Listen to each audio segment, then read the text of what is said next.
왜 나만 이런 일을 겪지? 왜 나만 이런 고통을 겪어야 되지? 이런 생각이 들 때가 있습니다. 그리고 실제로 그럴 때가 있습니다. 근데 내가 남들보다 더 큰 고통과 고난을 겪는 것은 내가 더 큰 죄를 지어서 그런 것도 아니고 하나님께서 나를 덜 사랑하셔서 그런 것도 아닙니다. 하나님은 누구나 다 동일하게 사랑하세요.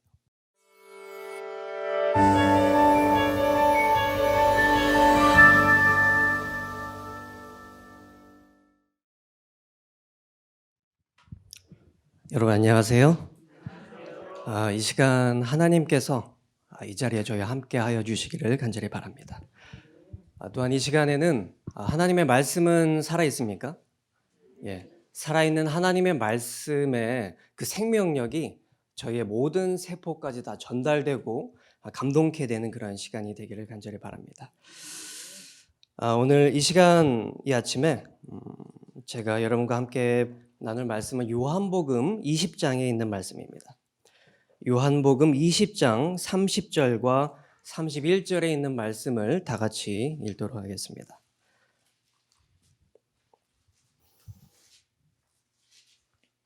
다 찾으셨으면 같이 읽도록 하겠습니다. 시작. 예수께서 제자들 앞에서 이 책에 기록되지 아니한 다른 표적도 많이 행하셨으나 오직 이것을 기록함은 너희로 예수께서 하나님의 아들 그리스도이심을 믿게 하려 함이요 또 너희로 믿고 그 이름을 힘입어 생명을 얻게 하려 함이라. 사도 요한이 이 요한복음을 기록을 했죠. 이 사도 요한이 요한복음을 기록한 이유를 여기서 목적을 여기서 설명하고 있습니다. 사도 요한이 이 책을 왜 기록했습니까? 두 가지 목적이 여기 나와 있습니다. 첫 번째는 뭐라고 합니까? 31절에 보니까 이것을 기록함은 너희로 예수께서 하나님의 아들 그리스도이심을 믿게 하려 하며, 이게 첫 번째 목적입니다. 두 번째 목적은 뭡니까? 또 너희로 믿고 그 이름을 힘입어 생명을 얻게 하려 합니다. 이것이 요한복음이 쓰여진 이유입니다. 이 요한복음을 읽는 사람들로 하여금 예수께서 하나님의 아들이심을 믿게 하고 또 그로 말미암아 예수를 믿음으로 말미암아 무엇을 얻게 하려고? 생명을 얻게 하려고 이 책을 기록했다는 말씀입니다. 이것이 단순히 요한복음이 쓰여진 목적에만 해당될까요?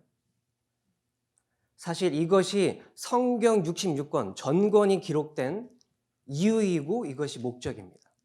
이 성경 66권 구약과 신약 모든 성경이 쓰여진 이유는 바로 첫 번째로 예수께서 하나님의 살아계신 아들이심을 믿게 하는 거고, 두 번째는 뭡니까?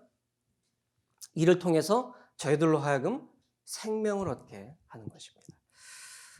그러니까 저희들이 이 성경을 읽고 단순히 지식만 얻고 교훈만 얻고 끝나면은 저희는 사실 이 성경이 쓰여진 목적을 이루지 못하는 겁니다. 예, 이 성경이 이루어진 목적을 이루기 위해서는 저희들이 이 말씀을 읽고 여기서 생명을 얻어야 하는 것입니다. 제가 지난 한 달 동안 여기 계신 우리 원장님의 우리 서대도 목사님의 건강 강의를 듣고 한 가지 깨달은 사실이 있습니다. 이 목사님께서 지난 한 20년이 넘는 긴 세월 동안 이렇게 환자들을 치유하시고 이렇게 돌보시는 이 사역을 하시다 보니까 한 가지 그 암이 완치되는 자들의 한 가지 공통점이 있다고 합니다. 여러분도 뭐 들으셔서 알고 있겠지만 그 공통점이 뭐냐면 이 말씀에 영이 반응해서 회복된 분들, 말씀에 영이 반응해서 예수님을 만난 분들이, 그런 분들이 치료가 더 빠르고 더 많이 진행됐다는 사실입니다. 또한 말씀을 통해서 정말 예수님을 만나고 그 죽었던 영이 되살아난 분들이, 그런 분들은 더 살려고 아둥바둥 하는 게 아니라 정말 예수님을 만난 분들은 이제 나는 죽어도 괜찮다, 이제 나는 죽어도 여한이 없다, 그런 마음을 가지신대요. 근데 이제 나는 죽어도 여한이 없다고 생각하는 분들이 오히려 안 죽고 더 오래 사신답니다. 왜 그럴까요? 나는 이제 너무나 하나님의 구원이 너무나 감사하고 기뻐서 나는 이제 죽어도 여한이 없는데 문제는 뭐냐면은 죽어도 여한이 없는데 문제는 뭐냐면 그분들의 영이 되살아났고 병든 몸도 회복된 겁니다. 그걸 보면서 제가 들으면서 깨달은 것은 이 말씀은 단순히 우리의 죽은 영만 깨우는 것이 아니라 우리의 병든 몸도 치료시키는 그런 능력이 있다는 사실을 제가 깨닫게 됐습니다. 여러분들 그 사실을 믿으십니까? 예. 왜냐하면 저희들이 읽는 이 말씀은 단순히 그냥 죽은 문제가 아닙니다. 이 말씀은 하나님의 말씀은 살아있는 생명력이 있는 그런 말씀이기 때문입니다. 그래서 이 말씀이 쓰여진 목적, 예수님을 믿고 이 말씀을 통해서 생명력을 얻게 하려 한다는 이 목적이 저와 여러분들의 삶 가운데 이루어지기를 간절히 원합니다. 자, 그러면 저희들이 이 말씀을 단순히 읽고 여기서 지식과 교훈만 얻을 게 아니라 이 말씀을 통해서 생명력을 얻어야 합니다. 그러면 저희들이 첫 번째로 해야 될 일이 뭘까요? 이 말씀에서 저희들이 생명력을 얻기 위해서 첫 번째로 해야 될 일이 뭡니까? 너무나 당연하지만 일단 이 말씀을 읽어야겠죠. 그죠? 말씀을 읽고 묵상하고 들어야지 이 말씀에 뭐가 써 있는지 알 거 아닙니까? 그래서 말씀을 묵상하고 읽고 또한 말씀을 듣는 것이 저희들이 첫 번째로 해야 될 일입니다. 그리고 두 번째 일은 뭘까요? 사실 제가 오늘 준비한 말씀은 두 번째 단계의 말씀입니다. 저희들이 말씀을 읽고 듣고 하는 게 첫 번째고요. 두 번째로는 저희들이 어떤 일을 해야 할까요? 두 번째로 해야 할 것은 바로 하나님께 대한 오해를 풀고 관계를 회복하는 일입니다. 왜 갑자기 관계를 회복하는 일이 나올까요? 제가 그것을 말씀드리겠습니다. 여러분, 이 성경이 쓰여진 목적, 특별히 요한복음이 쓰여진 목적이 생명을 얻게 하려고 함이라고 말씀을 했죠. 여러분, 성경에서 말하는 생명은 무엇입니까? 여러분, 생명이 뭐죠? 저희들이 아는 생명은 무엇입니까? 저희들이 아는 생명은 추상적인 개념입니다. 여러분, 생명이 눈에 보입니까? 우리가 생명을 가진 존재들은 눈에 보여요. 근데 그 생명이라는 것은 저희들 눈에 보이진 않습니다. 그렇죠? 그래서 저희들이 보기에는 생명은 저희들에게 추상적인 개념입니다. 근데 성경에서 얘기하는 이 생명은 추상적인 개념이 아니에요. 성경에서 얘기하는 생명은 무엇일까요? 성경에서 얘기하는 생명은 인격체입니다. 저희와 같은 인격체입니다. 예수님이 사랑하는 오라버니가 죽어서 슬퍼하고 있는 마르다에게 예수님께서 뭐라고 말씀하십니까? 내가 곧 부활이요 생명이니 라고 말씀하십니다. 또 후에 제자들에게 예수님께서 뭐라고 말씀하십니까? 내가 곧 길이요 진리요 생명이라고 말씀하십니다. 이걸 보니까 예수님께서 곧 본인, 당신이 생명이라고 말씀을 하세요. 그래서 생명은 저희들이 알고 있는 것처럼 무슨 추상적인 개념이 아니라 성경에서 말하는 생명은 인격체입니다. 그래서 생명을 얻는다는 말은 무엇일까요? 생명이 예수님이죠? 예수님은 곧 누구십니까? 예수님은 하나님이시죠. 생명을 얻는다는 말은 무엇입니까? 달리 얘기하면 하나님을 얻는다는 말씀입니다. 그럼 하나님을 얻는다는 말은 또 달리 얘기하면 어떤 의미가 될까요? 하나님을 얻는다는 말은 달리 얘기하면 죄로 인해서 하나님과 끊어진 나의 관계가 회복된다는 그런 말입니다. 하나님은 생명이시죠? 근데 이 생명과의 관계가 단절시킨 것이 바로 죄입니다. 그래서 이 죄의 문제를 회복하고 죄의 문제를 해결하고 생명이신 하나님과 다시 우리의 관계가 연결되는 것이 이게 바로 생명을 얻는 일입니다. 그래서 이 깨어진 관계를 회복하기 위해서 저희들이 첫 번째로 해야 될 일은 말씀을 읽고 듣는 것이고요. 두 번째는 무엇이냐면 바로 하나님과의 쌓인 오해를 해결하는 일입니다. 그래서 실물교훈에 보면 이렇게 나와 있습니다. 이 세상을 덮고 있는 어둠은 하나님께 대한 오해의 어두움이다. 이 세상에 아주 가득한 암흑으로 가득 차 있는데 그 암흑이 무엇이냐면 바로 하나님께 대한 오해의 어두움이라고 이렇게 나와 있습니다. 또한 하나님의 품성은 잘못 이해되고 그릇 해석되고 있다고 이렇게 나와 있습니다. 여러분, 이 세상에 하나님을 정말 오해하는 사람들이 엄청 많습니다. 가장 대표적인 게 무엇입니까? 예수 천국, 그다음 뭡니까? 예수 천국, 불신 지옥. 이게 모르는 사람들이 원주에 가면요. 제가 이제 원주에서 이제 중고등학교를 나왔는데 원주에 가면은 원주 중앙동이라는 데가 있습니다. 근데 거기에 제가 고등학교 때도 그분이 계셨는데 최근에 가보니까 아직도 계시더라고요. 그분은 항상 거기서 수십 년 동안 예수 천국 불신 지옥을 외치시는 개신교 목사님이신 것 같아요. 참 엄청난 열정을 가지고 계십니다. 정말 비가 오나 눈이 오나 항상 그 자리에서 수십 년 동안 예수 천국 불신 지옥을 외치고 계세요. 근데 제가 그분의 의도를 폄하하려는 건 아닙니다. 근데 지나가는 사람이 문득 잘못 들으면 이것은 아주 오해하기 쉽습니다. 예수님이 성경을 아는 사람은 오해하지는 않을 텐데 성경에 대해서 전혀 지식이 없는 사람은 그냥 예수 천국 불신 지옥이라는 말을 딱 들으면 어떻습니까? 예수를 믿으면 하늘 가고 예수를 안 믿으면 어떻게 돼요? 지옥을 가는 거예요. 이렇게 단순하게 받아들이면 어떻습니까? 예수님이 되게 무자비하고 되게 잔인한 분으로 인식이 되기 쉽습니다. 예수님은 자기를 사랑하는 사람들은 하늘나라에 데려가고 자기를 안 믿는 사람들은 어떻게 합니까? 영영 펄펄 끓는 지옥불에 영원히 가두시는 분이구나. 하나님은 정말 잔인하고 무서운 분이구나. 이렇게 오해를 하게 됩니다. 그리고 또한 실제로 그렇게 오해하고 사는 사람들이 많이 있습니다. 또한 두 번째로 저희들이 오해하는 것은 여러분 저희 매일 뉴스를 보잖아요, 사람들이. 그죠? 여러분 뉴스에 좋고 감동적인 일들이 많이 나옵니까? 아니면 사건 사고가 많이 나옵니까? 사건 사고가 비율이 얼만큼 되죠? 좋은 일과 감동적인 일과 사건 사고의 비율이 어느 정도 됩니까? 거의 90 혹은 99% 되지 않을까요? 요즘 뉴스만 보면 맨날 안 좋은 얘기만 나오죠. 여러분 뉴스 보면서 좀 마음이 힐링되고 좀 뭔가 감동을 얻으려고 뉴스 보시는 분 계십니까? 없으시죠?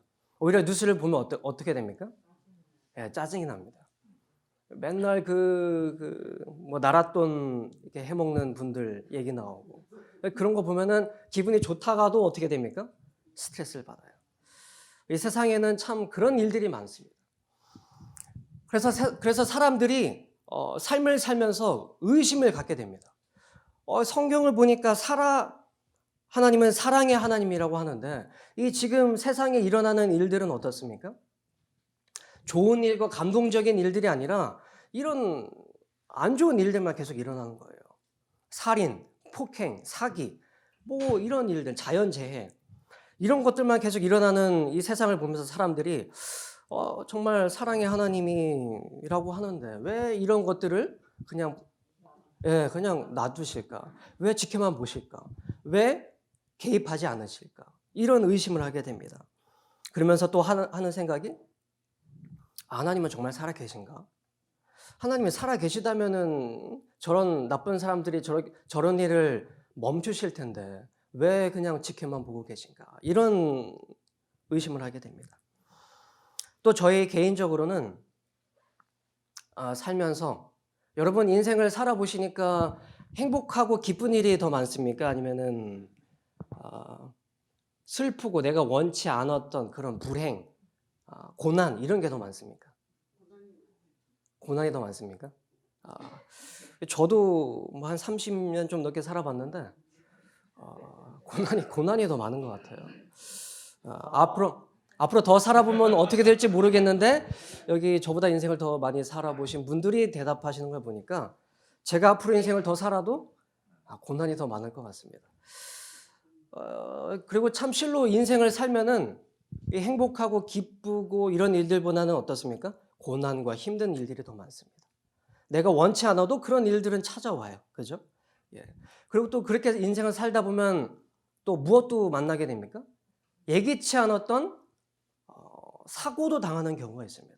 제가 뉴스를 보면 정말 참 착실하고 정말 착하게 살아오신 분들인데 정말 예기치 않게 교통사고를 당하거나 이렇게 해서 가시는 분들이 계세요. 또한 난 정말 인생을 열심히 이렇게 착하게 살았는데 정말 생각지도 않았던 뭐를 걸리게 됩니까? 병을 걸리게 돼요. 나는 내가 이런 병에 걸릴 거라고는 생각도 못했는데 그런 병에 걸리게 됩니다. 암이라든지 뭐 뇌졸중이라든지 이런 병을 걸리게 됩니다. 또한 어떤 일이 일어납니까? 나는 정말 착실하고 열심히 사는데도 경제적으로 힘든 일을 겪고 나는 정말 신앙생활을 열심히 하는데 또 어떻습니까? 신앙적으로 또 어려움을 겪게 돼요. 그래서 나는 열심히 사는데도 불구하고 병에 걸리고 열심히 사는데도 착하게 사는데도 예기치 않은 사고를 당하게 되고 또한 신앙적인 어려움을 겪게 되고 또한 경제적인 어려움을 겪게 됩니다. 그렇게 되면은 저희들 마음에 이런 생각이 듭니다. 왜 하필 내가 이런 고통을 겪어야 되지? 이 많은 사람들 중에 왜 하필 내가 이런 고통과 불행을 당해야 되나? 이런 생각이 듭니다. 그리고 또 드는 생각이 뭐냐면 혹시 내가 예전에 지은 죄가 많아서 예수님을 만나기 전에 혹은 예수님을 만난 후에도 내가 변화되지 못하고 지은 죄가 많아서 이게 내가 하나님께 받는 벌인가? 이런 생각이 들기도 합니다. 근데 그런 생각은 누가 하던 생각입니까? 이런 생각은 유대인들이 하던 생각입니다. 유대인들이 항상 그 안진뱅이들, 뭐 절름발이들, 뭐 문둥병자, 장님들 보면은 항상 뭐라고 합니까? 예수님께 물어봤잖아요. 이 죄인이 네 죄로 인함입니까? 부모의 죄로 인함입니까? 아니면 자기 자신의 죄로 인함입니까? 그러니까 유대인들은 항상 그런 사람들을 보면 죄의 결과라고 생각을 했습니다. 부모의 죄든 자기 자신의 죄든. 근데 그렇지가 않습니다. 또한 어떤 의심이 드냐면 내가 예수님을 믿긴 믿는데 내가 믿음도 그렇게 크지가 않고 내가 그렇게 열심도 없어서 내가 열심히 교회 생활도 열심히 못하고 봉사 활동도 열심히 못해서 내가 남들보다 좀 내가 믿음이 없어서 내가 이런 일을 겪나? 하나님이 나를 덜 사랑하시나? 믿음 있고 정말 신실한 사람들보다 하나님께서 나를 덜 사랑하셔서 이런 일을 겪게 하시나? 뭐 이런 의심이 들기도 합니다. 여러분이 이런 의심이 안 드신다면 정말 좋은 거예요. 근데 이런 의심이 몸이 아프고 생활이 힘들면 이런 의심이 자연적으로 들까요, 안 들까요? 듭니다. 네, 내가 정말 신앙심이 좋고 정말 믿음이 좋다가도 한순간에 욥처럼 내가 가진 모든 걸 다 잃고 심지어 내 몸까지 아프게 되면은 몸이 아프면은 뭐 이렇게 되면은 마음이 아프면은 모두 따라서 아프게 될까요? 네, 마음도 따라서 몸도 따라서 아프게 됩니다. 그래서 우리가 그런 고통과 불행을 당하게 되면 첫 번째로 우리 마음도 병들게 됩니다. 그리고 우리 마음이 병들면 몸도 병들게 되고 그럼 하나님의 존재 자체를 의심하게 되는 지경까지 옵니다. 그래서 실제로 하던 일이 잘 안 될 때 그리고 내가 어떠한 그런 병에 걸렸을 때 예수님을 떠나는 분들이 계실까요, 안 계실까요? 많이 계십니다. 또한 반대로 내가 하던 일이 사업이 망하고 건강하던 내 몸이 병에 걸렸을 때 예수님을 찾는 분들도 계신데 반대로 그렇게 됐을 때 예수님을 떠나게 되는 분들도 계세요. 나 이제 이런 예수님 내가 믿어서 뭐하나? 내가 그동안 11조 열심히 내고 교회 생활 열심히 했는데도 병에 걸린 거예요. 그러면 예수님 믿어도 별 소용없구나. 내가 예수님 믿어서 뭐하나? 그리고 예수님을 떠나게 됩니다. 그런데 그러한 생각은 왜 하게 되냐면 바로 저희들이 하나님을 오해하기 때문입니다. 하나님의 품성을 저희들이 오해하기 때문에 그러한 생각을 하게 되는 것입니다. 저는 오랫동안 하늘 아버지뿐만 아니라 저의 친아버지를 오해하고 살아왔습니다. 예. 저는 아주 오랫동안 거의 한 30년 가까이 20년 넘게 저희 친아버지도 오해하고 살아왔어요. 여러분 저희 아버지 그 세대는 뭐 다 비슷하실 거라 생각하는데 저희 아버지는 별로 이렇게 그 표현이 별로 없으십니다. 사랑 표현이 별로 없으세요. 그리고 항상 무뚝뚝하시고. 그래서 저한테 평상시에 저한테 관심이 있으신 거지 도대체 저를 사랑하시는 건지 이게 알기가 쉽지 않습니다. 그래서 저는 그 수십 년 동안 아버지가 과연 나를 사랑하나, 아버지가 과연 나한테 관심이 있으신가를 잘 모르고 살아왔습니다. 저는 외아들이거든요. 저 외아들인데도 제가 선교지에 나가 있었습니다. 근데 선교지에 나갈 때마다 저는 선교지에 나갈 때 가장 힘든 게 뭘까요? 선교지에 나갈 때마다 가장 힘든 게 뭐냐면 바로 저희 어머니와의 그 작별이었습니다. 제가 이제 인천공항에 가는 그 버스를 타는데 제가 그 버스에 올라탄 이후에도 저희 어머니는 어떨까요? 저희 어머니는 그 창밖에서 계속 손을 흔드시는 거예요. 손만 흔드시면 좀 괜찮은데 어머니가 손을 흔드시면서 어떻게 하실까요? 왜요? 매번 우시는 거예요. 제가 떠날 때마다 어머니는 한시도 저한테도 눈을 안 떼시고 손을 흔들면서 버스가 떠난 이후까지 손을 흔드시면서 저를 보면서 우시는 거예요. 제가 선교지로 떠날 때 가장 힘든 게 그겁니다. 어머니와의 작별. 네. 그럴 때마다 제가 든 생각이 뭐냐면 외아들은 이거 참 정말 좋지가 않다. 여러분 제가 혼자 살아보니까 외아들이 정말 좋지가 않아요. 제가 이번에 설을 10년 만에 부모님과 설을 한국에서 처음 샜습니다. 제가 2010년, 11년에 제가 중국으로 떠난 이후로 그게 또 필리핀에 있고 이렇게 하다 보니까 올해 제가 부모님과 지난 2월 달에 선 설이 한국에서 부모님과 10년 만에 지낸 설이었습니다. 그러다 보니까 가장 외아들로서 아쉬운 게 제가 먼 타지에 떠나 있으면 저희 부모님을 옆에서 돌봐드릴, 지켜드릴 형제 자매가 없다는 게 그게 가장 마음에 걸리더라고요. 아무튼 선교지로 갈 때는 어머니와의 작별이 항상 그게 가장 힘듭니다. 근데 아버지는 어떨까요? 아버지는 제가 버스에 타면 그냥 손 한번 이렇게 드시고 끝이에요. 손 한번 잘 가라고 하고시고는 뭐 저를 끝까지 보고 계시지도 않으세요. 그냥 바로 이제 차 타고 이제 시동 걸고 갈 준비하십니다. 아버지는 빨리 오라고 하는데 어머니는 이제 차에 안 타고 끝까지 손을 흔드시죠.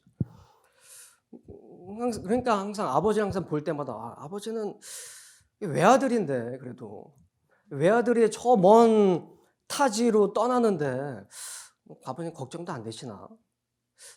나에 대한 뭐 염려가 별로 안 되시나? 이런 항상 의심이 들었습니다. 그리고 그렇게 있다가 제가 한 1년마다 한국에 들어왔거든요.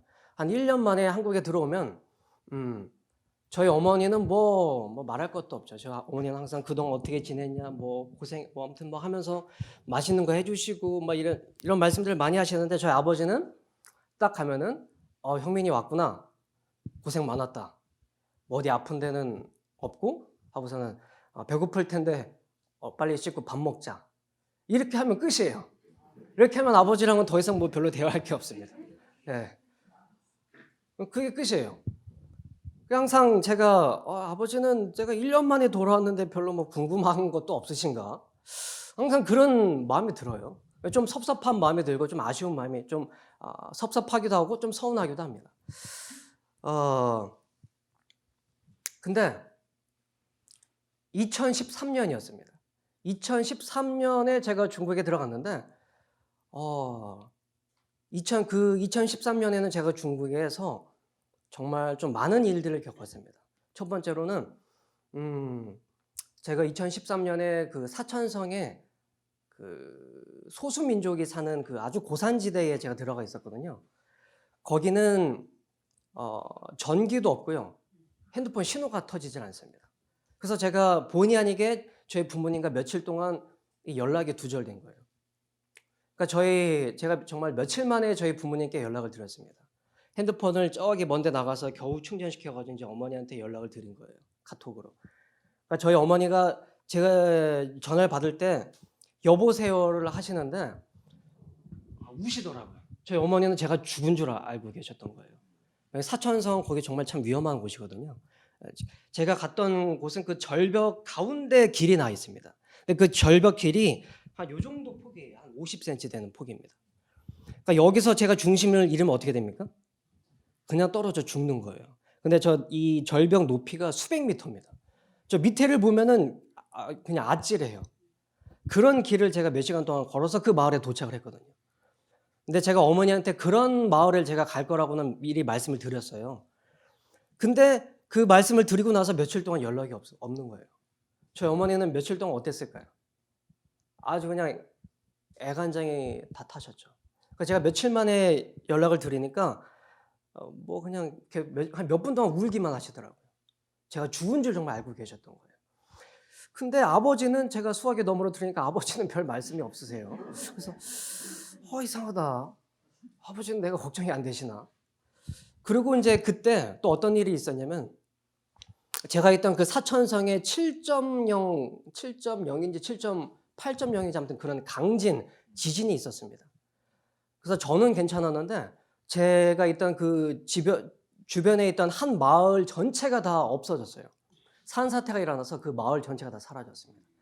그래서 그때에 그 마을에서 한 250명 정도가 그냥 생매장을 당해서 사망하는 일이 있었습니다. 그래서 그때 아주 중국에서 대대적으로 뉴스에 보도가 났죠.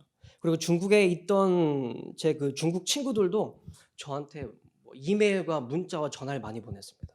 너 아직도 살아있냐? 괜찮냐?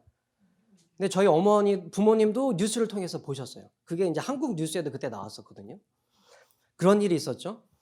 또한 또 어떤 일이 있었냐면은 그때 그 사천성 밑에 운남성이라고 있는데 운남성의 쿤밍 곤명이라는 그 기차역에서 살인 사건이 있었습니다. 칼부림 사건.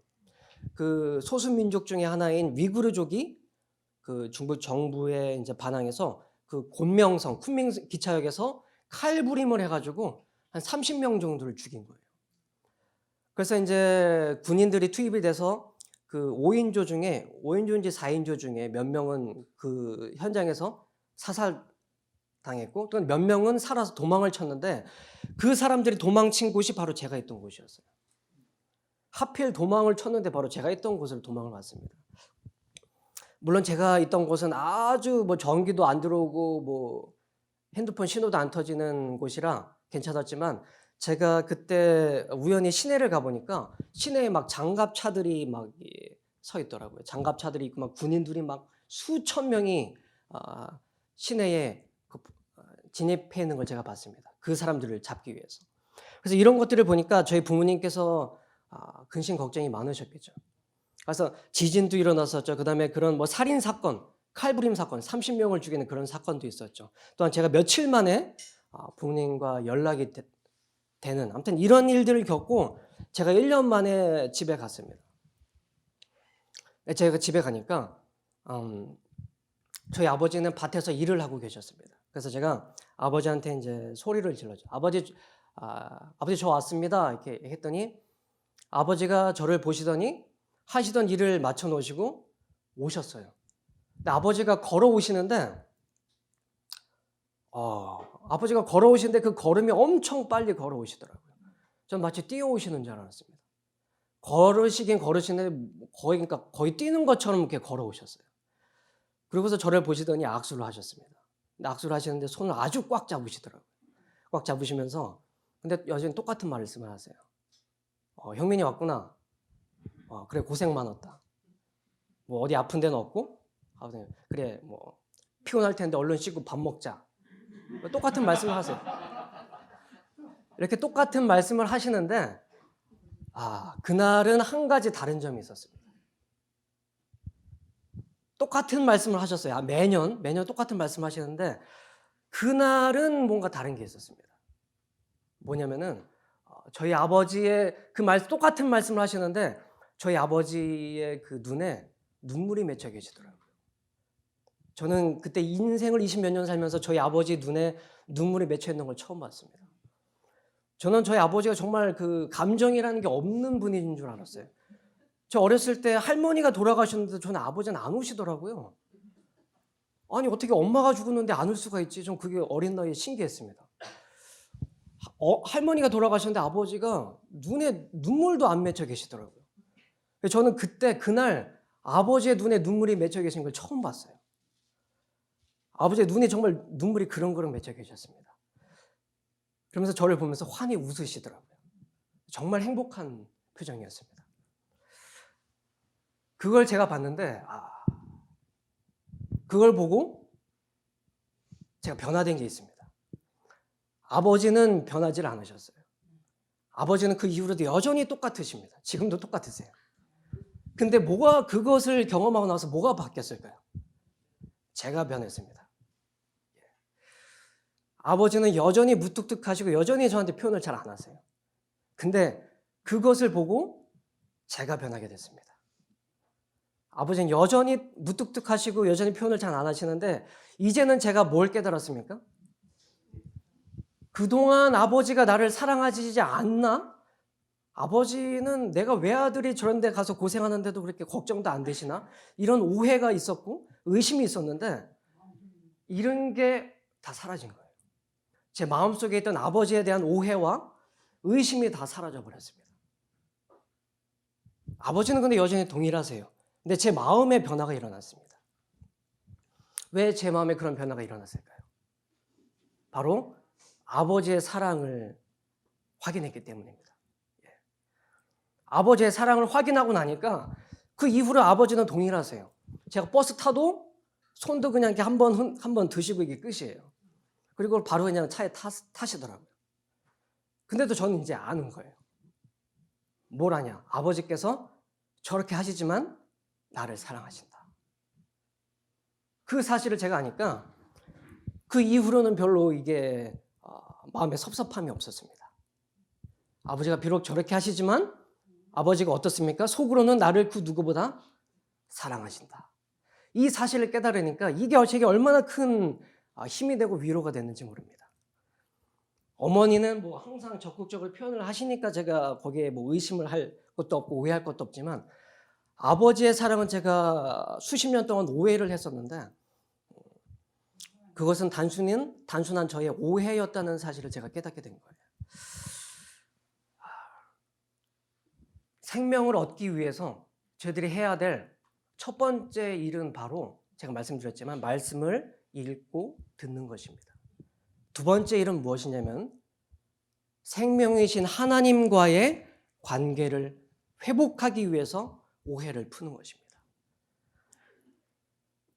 살다 보면 제가 우리 자신이 주변에 있는 남들보다 내가 더 큰 고통과 고난을 겪는 것처럼 느껴질 때가 있어요. 왜 나만 이런 일을 겪지? 왜 나만 이런 고통을 겪어야 되지? 이런 생각이 들 때가 있습니다. 그리고 실제로 그럴 때가 있습니다. 근데 내가 남들보다 더 큰 고통과 고난을 겪는 것은 내가 더 큰 죄를 지어서 그런 것도 아니고 하나님께서 나를 덜 사랑하셔서 그런 것도 아닙니다. 하나님은 누구나 다 동일하게 사랑하세요. 그렇죠? 하나님은 우리를 동일하게 사랑하실 뿐만 아니라 하나님 자신보다 우리를 더 사랑하십니다. 맞습니까?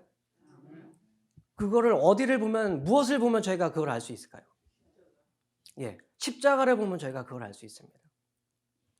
하나님 본인이 그 십자가에 달려 죽으시고 그 자신의 생명으로 누굴 살리신 거예요? 저희를 살리신 겁니다. 근데 여러분, 십자가가 왜 공중에 매달려 있을까요? 십자가가 이 땅에 있는 게 아니라 십자가가 장대 위에 공중에 매달려 있잖아요. 그렇죠? 왜 십자가가 공중에 매달려 있을까요? 바라보라고.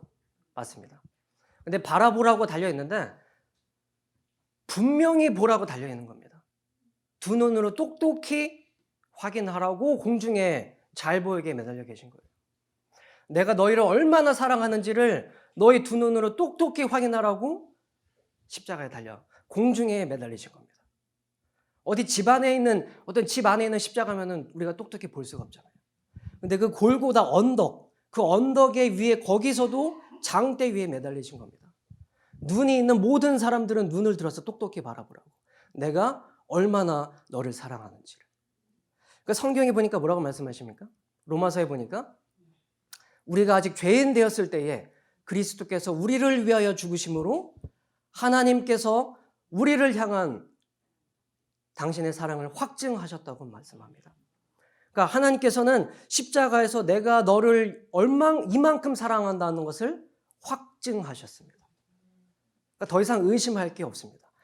우리가 여러분이 십자가는 우리 모든 인류를 구원하기 위해서 세워진 것이다 라고 생각하면은 뭔가 좀 의심할 여지가 있어요.